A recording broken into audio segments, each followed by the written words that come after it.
Welcome once again in our series of interviews leading up to the 2020 election here at Stonewater Interviews. Interviewing the movers and shakers of the 2020 election, and certainly Paul Goldsmith has been a big mover and a shaker, and like to get on to this program you must have written a book, and Paul, you've written a book. It's a number game. You've written a number of books, and we'll come to that. So, look, so how long is it to the election now?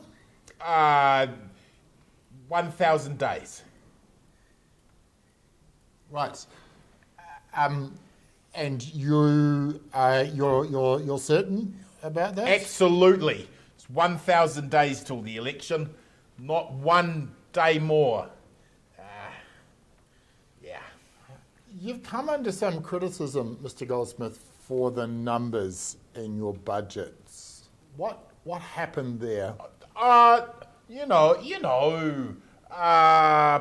Numbers, they're difficult sometimes. Sometimes they add up the way you want, sometimes they don't. Judith wasn't happy, but we're back into it now. I mean, it's only $8 billion I was out by, so come on, hey? You can trust National. How did Judith react privately when that came out? Well, there were some words spoken, not pleasant words, and she did question basic competency skills around my position. But we got through that, and sure, the third time she had to call me over the second lot of numbers that we got, she was a bit angrier the third time. But I think we'll get there. We've only got 1,000 more days to wait. It's about 23 days. Well, sure, if you're using calendar time. I was using an old ancient Mayan numbers, and that's how we got to 1,000. But if we're looking at calendar time, sure, 23 days. So, how many weeks is that? 17 weeks. How many fingers am I holding up? 12. Okay. I think that. Do you think that might be some of what's driving ACT's numbers at the moment? Well, I mean, ACT have fallen heavily to 23%. So I'm not sure where they're picking up the numbers. It's all a bit fuzzy for me, really, the math. It's interesting because you have written a book on tax. Yes, ghostwritten. Somebody else wrote that for me. Phew, God, it's so bloody boring. But yeah, somebody else did that for me.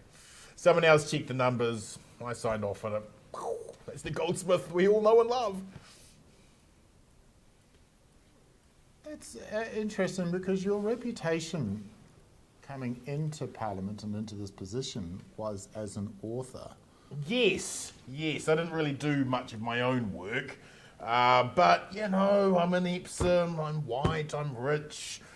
National Party, I mean, it's a straight drive there, so we'll just pass on the numbers and we'll get back into the running and ruling the country. What do you think your chances in Epsom are? Oh, at least 380%. Your book is called A Numbers Game. It is a numbers game. Lordy Lord it is.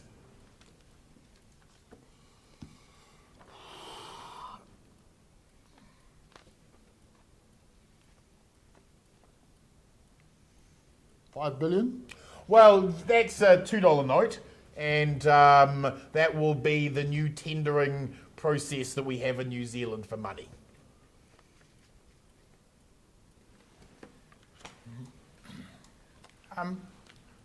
I read this book. It's a numbers game. There wasn't actually a lot in it. No, it's very much like the National Party manifesto. It's a couple of ideas we throw around and change whenever we need. And because one of the things I noticed, it starts off at page 27, and the numbering system doesn't seem to follow the normal numbering system that we're used to. 1, 2, 3. It goes No. 27, 106. So I was using a pagan numbering system, very different. But sure, if you want to get technical, 1, 2, 3, 28. Yeah. Mr. Goldsmith,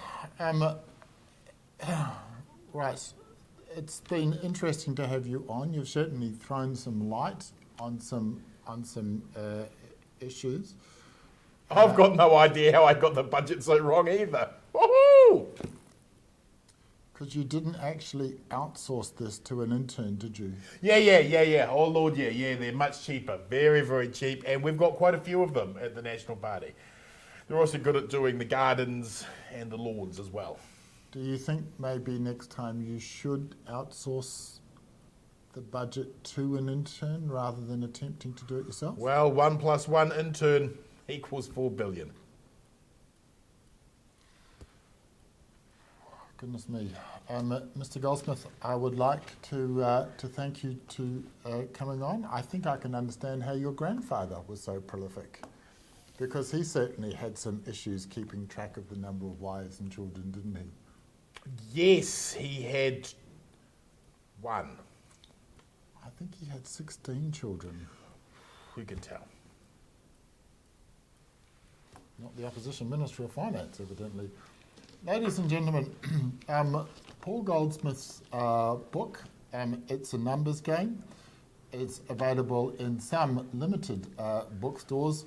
The recommended retail price seems to vary from book to book for reasons that we don't quite understand. So if you'd like to shop around to find a price that is most suitable for you, Mr. Goldsmith, thank you for coming on Stonewater TV, and we'll be here next week with another interview in our series.